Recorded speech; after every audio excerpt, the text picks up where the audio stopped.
Coucou tout le monde, bonjour et bienvenue dans ma nouvelle émission Club Rétro 80 V1. J'ai le plaisir aujourd'hui de vous retrouver pour vous parler d'une série qui est sortie dans les années 70, plus exactement en 73. Mais bon, je n'étais malheureusement pas encore né à ce moment puisque je suis venu au monde un an plus tard. Et j'ai eu le plaisir de connaître cette série, donc Goldorak, qui est arrivée sur mes écrans personnels dans les années 80, dans l'émission Récréa 2, où on a eu l'occasion de faire connaissance de Dorothée, qui deviendra plus tard, qui animera plus tard le Club Dorothée.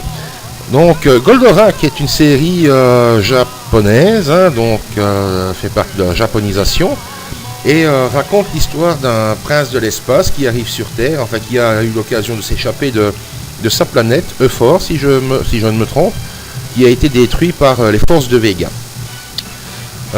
Ce dessin animé, on avait le plaisir de le retrouver le mercredi après-midi, donc dans Récréa 2. Je me souviens, moi j'étais assez pressé de rentrer de l'école pour terminer mes devoirs, pour pouvoir me mettre devant mon petit écran, pour pouvoir regarder les dessins animés du mercredi après-midi. Et j'étais heureux de retrouver cette série, qui m'a fait passer aussi de la série aux jouets qui sortaient en général à cette époque-là. Les jeux vendus en magasin étaient des déclinaisons des séries. Donc, en général, dans les années 80, toutes les séries qui arrivaient sur nos petits écrans étaient toujours une sorte de petite promotion pour la sortie des jouets qui sortaient en général pour les fêtes de fin d'année. Donc, je prends par exemple, ici Goldorak. Il y a eu plusieurs saisons, mais à cette époque-là, on ne parlait pas encore de saison. Il y a eu aussi par après G.I. Joe, qu'on avait le plaisir de retrouver le samedi après-midi, si je ne me trompe. Regardez, G.I. Joe, ça a été un dessin animé promotionnel très important, puisqu'on pouvait retrouver dans les magasins au moment des fêtes de fin d'année tout ce qui était véhicules, personnages. Ce que nous les garçons on trouvait bien, c'est que ces séries-là, c'était des séries pour mecs, comme on disait. On voyait très peu de filles regarder ces émissions-là, puisqu'en général, les filles, c'était tout simplement pour retrouver Candy, le mercredi après-midi. Et tant d'autres pour filles, par exemple, il y avait aussi Crimi et tout ce qu'ils sont, vous avez tous connu.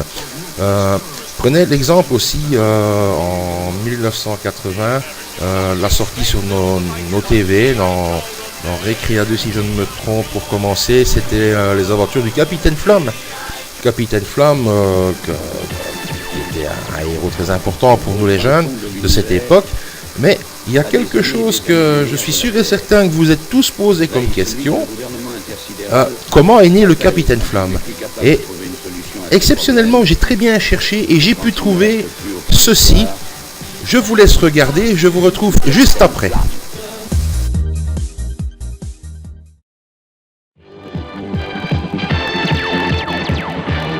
Au fin fond de l'univers, à des années et des années-lumière de la Terre, veille celui que le gouvernement intersidéral appelle quand il n'est plus capable de trouver une solution à ses problèmes, quand il ne reste plus aucun espoir, le capitaine Flamme. De notre voie lactée, mais tu as traversé. Capitaine Flamme, 100 000 millions d'années pour sauver de ton bras les gens de Mégara.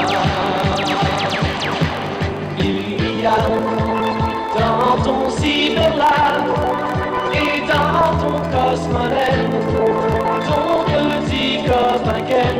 Il y a aussi du bois, ta douce amie Joanne, Frégolo et Mada qui ne te quittent pas.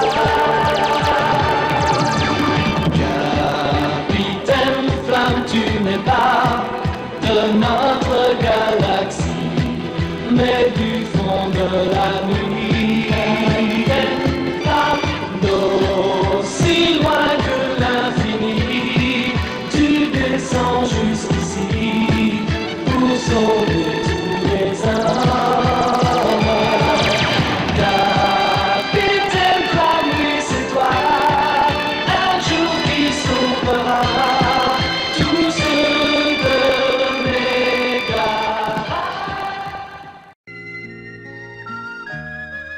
C'était il y a bien longtemps. Un jeune homme s'était épris d'une jeune fille qui ressemblait effectivement à Johanne. Elle s'appelait Hélène, et lui, William. Ils se marièrent et ils partirent travailler sur une station spatiale en orbite autour de la Lune.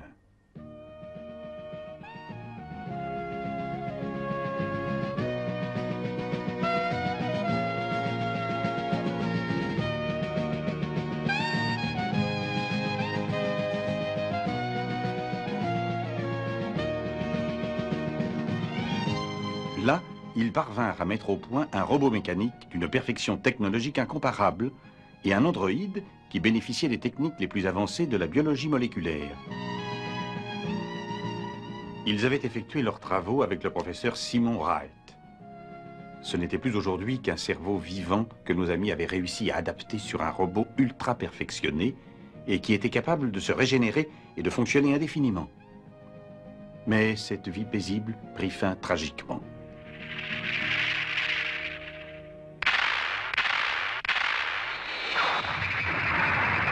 William fut tué et Hélène grièvement blessée. Celle-ci avait donné naissance au petit Curtis. Je vous en prie, amenez Curtis auprès de moi. Je voudrais lui parler. Curtis, je vais bientôt partir. Je vais rejoindre ton père. Mais tu ne resteras pas seul. Tu auras oncle Simon, Crag et Mala avec toi. Il faudra bien faire tout ce qu'ils te diront. Tu deviendras fort et courageux. Et tu feras régner l'ordre et la justice. Quoi qu'il arrive, n'oublie jamais que nous t'avons aimé très fort et... Le cerveau, le robot et l'androïde apprirent tout ce qu'ils savaient à Curtis. Celui-ci acquit des connaissances phénoménales et des capacités physiques insoupçonnées.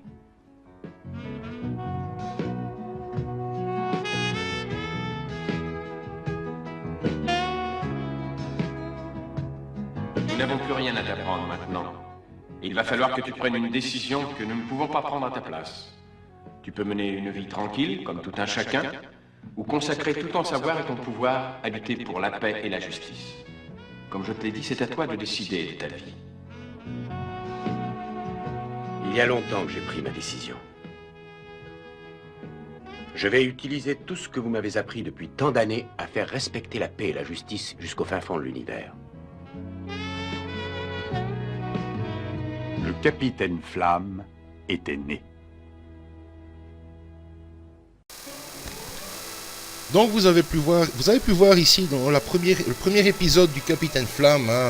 Je ne sais pas si la plupart d'entre vous se souviennent encore de cet premier épisode.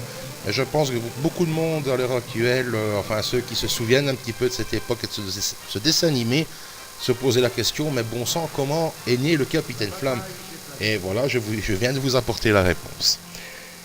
Eh bien, voilà, nous arrivons à la fin de cette première émission, votre première émission, puisqu'elle vous appartient.